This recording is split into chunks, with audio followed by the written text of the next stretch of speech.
Kanpur kidney तस्करी syndicate का सरगना जानकर आपके होश उड़ जाएंगे। कानपुर में किडनी रैकेट का खुलासा करने के लिए पुलिस को local intelligence unit, crime branch और साइबर सेल को एक्टिव करना पड़ा।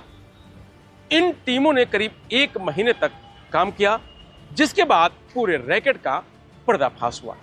किडनी रैकेट की सरगना डॉक्टर प्रीति आहूजा और उसके पति डॉक्टर सुरजीत आहूजा काफी पावरफुल हैं।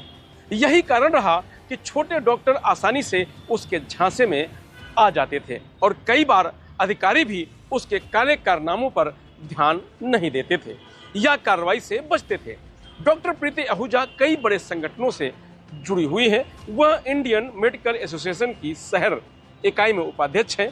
किडनी रैकेट में डॉक्टर प्रीति का नाम आने के बाद सभी संगठन कुछ भी प्रक्रिया देने से बच रहे हैं। डॉक्टर प्रीति आहूजा MBBS MD मेडिसिन है। अस्पताल कल्याणपुर के केशवपुर मसवा नगर चौराहा के पास स्थित है। आहूजा हॉस्पिटल 5 मंजिला इमारत में बना हुआ है और इसमें करीब 35 बेड की सुविधा उपलब्ध है। अस्पताल में जनरल सर्जरी, ऑर्थोपेडिक्स, प्रसूति एवं स्त्री रोग विशेषज्ञ, paediatric, anti, chest allergy, surgical और एनेस्थीसिया जैसी बीमारियों का इलाज किया जाता है। यह अस्पताल करीब 2 साल पहले शुरू हुआ था, जबकि पुलिस के अनुसार यहां पिछले 1 साल से अवैध किडनी ट्रांसप्लांट किए जाने की आशंका है। किडनी रैकेट की सरगना doctor Preeti Ahuja state bank of India SBI में मेडिकल ऑफिसर के पद पर तैनात हैं।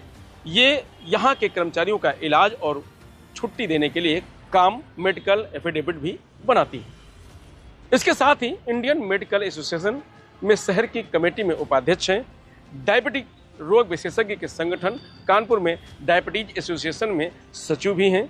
विशेषज्ञ डॉक्टरों के संगठन फिजिशियन फोरम के भी सदस्य हैं। इसके साथ शहर भर में डॉक्टर कम्युनिटी के अलग अलग सामाजिक और मेडिकल कार्यक्रमों में सम्मिलित होती हैं।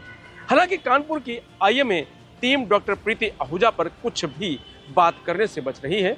IMA के सूत्रों की माने तो जब तक कोर्ट में प्रीति आहूजा को किडनी रैकेट में दोषी नहीं पाया जाता, तब तक IMA कार्रवाई करने से बचेगा।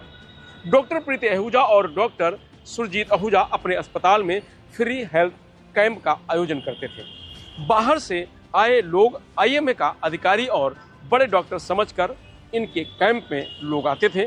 यहाँ से ये डॉक्टर भोले भाले लोगों को अपना निशाना बनाते थे।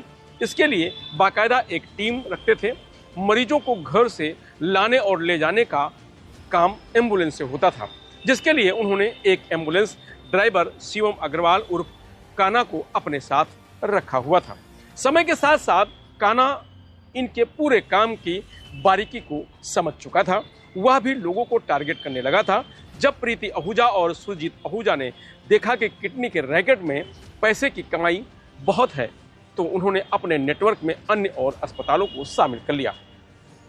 आहूजा अस्पताल में अपनी सेवाएं देने वाले शहर के सर्जनों से भी पुलिस और स्वास्थ्य विभाग की टीम पूछताछ करेगी। इन सर्जन पर किडनी ट्रांसप्लांट होने के बाद रोगियों के इलाज करने और इस बात को छुपाने का आरोप भी है। स्वास्थ्य विभाग के अनुसार आहूजा अस्पताल के पास किडनी ट्रांसप्लांट करने और ट्रांसप्लांट के रोगी का इलाज करने की अनुमति नहीं होने के बावजूद इन डॉक्टरों ने उन दोनों रोगियों का इलाज किया। ऐसे में ये सभी डॉक्टर पूछताछ के दायरे में आएंगे। CMO डॉक्टर हरिदत्त नेमी ने बताया है कि अस्पताल में आने वाले अन्य डॉक्टरों से भी बातचीत की जाएगी। उन्होंने बाद में रोगियों का इलाज किया है और जानकारी भी नहीं दी है। ये डॉक्टर अस्पताल में ऑन कॉल आते थे। इसके अलावा अस्पताल में कोई भी नेफ्रोलॉजिस्ट या यूरोलॉजिस्ट नहीं आता था।